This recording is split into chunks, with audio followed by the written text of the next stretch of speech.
Problemet kryesore që Izraeli do të ketë me Hamasin nuk janë në Gaza, po janë bregu perëndimor. Bregu perëndimor është një territor më i madh. Pastaj Hamasi i përket vëllazërisë muslimane. Nuk di nëse ju e ndoqët para disa ditësh liderin e Hamasit Ismail Haniyeh me presidentin e Palestinës tek presidenti Erdogan Turqi. Po, çka mendoni me çto ishta më dal për fjalimet që po e kërcënon Erdoganin në një farë me Izraelin?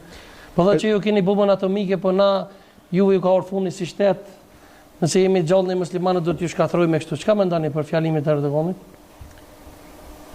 Shiko, Erdogani e ka më të qartë se tjerët që nuk është kollaj të zhdukësh Izraelin. Nuk mund të zhdukësh dot Izraelin, se kur zhdukësh Izraelin, duhet ke zhdukur edhe aleatët e Izraelit, që është perëndimi. Një ndërta që është Amerika. Kryesor është Amerika, por kërcënimi kryesor që ka Izraeli është kalbja nga brenda. Shoqëria shumë e fraksionuar, shumë e ndarë. Krau ekstrem shumë i forcuar. Krau ekstrem që detyron gjitha qeveritë që të marrin vendimarrje që një pjesë e shoqërisë Izraelit edhe nuk i kupton. Sepse lufta e kolonëve që vendosen në bregun perëndimor dhe që kërcënojnë jo vetëm palestinezët, po kërcënojnë dhe vetë jetën e kryeministrit të Izraelit, është një gjë pa logjik, sepse ajo është doktrinare. Domethënë, ata janë dogmatik dhe thonë tokat e shenjta të hebrejve janë në bregun perëndimor, se atje ndodhen qytetet, atje ndodhet Betlehemi, atje ndodhet Gjenini, atje ndodhet Hebroni, janë qytetet e shkruara në librin e shenjtë. Në të vrat, që besojnë ata. Librat e shenjtë janë të tre nga pikpamja gjeografike të ngjashme me njëri tjetrin se përshkruajnë jetën në ato qytete. Por ti nuk mund të shohësh në 2023-shin sjelljen dogmatike. Sepse sipas sjelljes dogmatike, një pjesë e tyre ata edhe nuk e pranojnë fare ekzistencën e tjerëve, sepse ata thonë që duhet bërë një luftë e madhe botërore dhe të ngelet vetëm shteti i Izraelit që fillon nga Iraku në kufi me Turqinë dhe Iranin dhe që përfundon deri në. Po ne kur jemi tek libra deshta me një pyetje kështu, domethënë shpeshherë kemi dëgjuar që thonë këta, domethënë sipas librave fshenjtë, këta e presin ardhen e Mesiut. Spori ardha e Mesiut si biri i Jozefit, mandej ardha e Mesiut, domethënë si si e vërtet.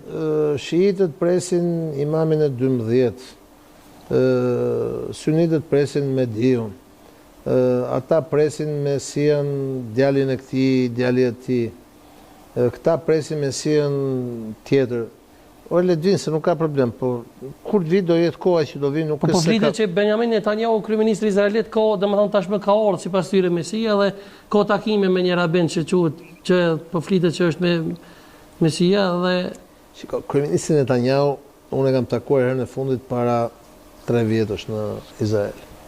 Kryeministri Netanyahu është e vetme gjë që ka nga pikpamja si më thon fetare politike është fakti që është politikani më i vjetër në Izrael. Është rastësisht në politikë, sepse ai projektuari nga Jati ka qenë vllai i tij që u vra në Uganda kur shkoi të lironte atë avionin që morën. Apo takohet me Mesiën a ju? Po janë. Se sipas muslimanëve thonë dëgjallën. Këto janë pralla dogmash. Dogma nga njëra anë, dogma nga ana tjetër. Fatkeqësisht në Izrael pjesa dogmatike dhe doktrinare është e fortë edhe nga njëra anë, edhe nga ana tjetër. Çështja e palestinezëve nuk është çështje besimi fetar, është çështja e të drejtës palestinezëve për të pasur shtetin e tyre, shtëpinë e tyre në vendin e tyre.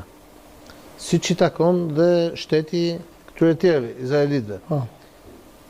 Pastaj këto shtetet moderne janë multietnike, multifetare, sociale, demokratike. Do jetosh. Ti ke qenë i lirë edhe sekretari 25% e popullsisë Izraelit është arabo-izraelite. E lirë, edhe një pyetje e shkurt. Ti ke qenë sekretari për bashkësi fetare në shtetin shqiptar?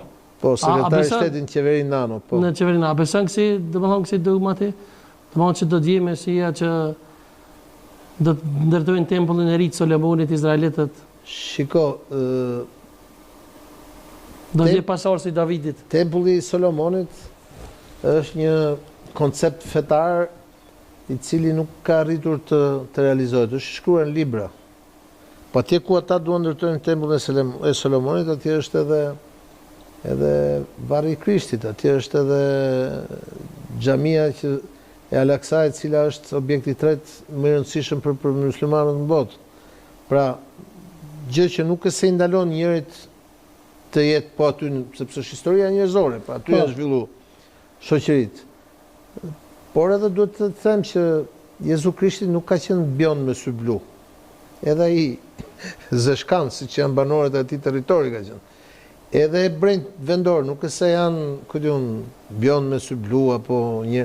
Edhe ata ngjashëm, unë shpesh i ngadrojmë me arabët, pasi flasin edhe gjuhë njëjta, sepse janë vendas aty. Si kundër historitë e besimit janë ato dhe njerëzit besojnë ato që besojnë në dorë. Po ti a beson tu? Çfarë besojnë? A beson domethënë që ka menduar kështu domethënë sipas muslimanëve ordhja e Dejxhallit do të moderë sa më shumë gjak musliman, sipas tyre vjen Mediu, sipas atyre tjerë vjen Mesia. Deri tani ajo që vjen nga të dyja palët është vjen dhe ikën jeta e njerëzve të pafajshëm. Domethënë ti nuk beson kësi gjëra? Jo, unë besoj në besim, po jo në çmenduri, pra jo në dogëm.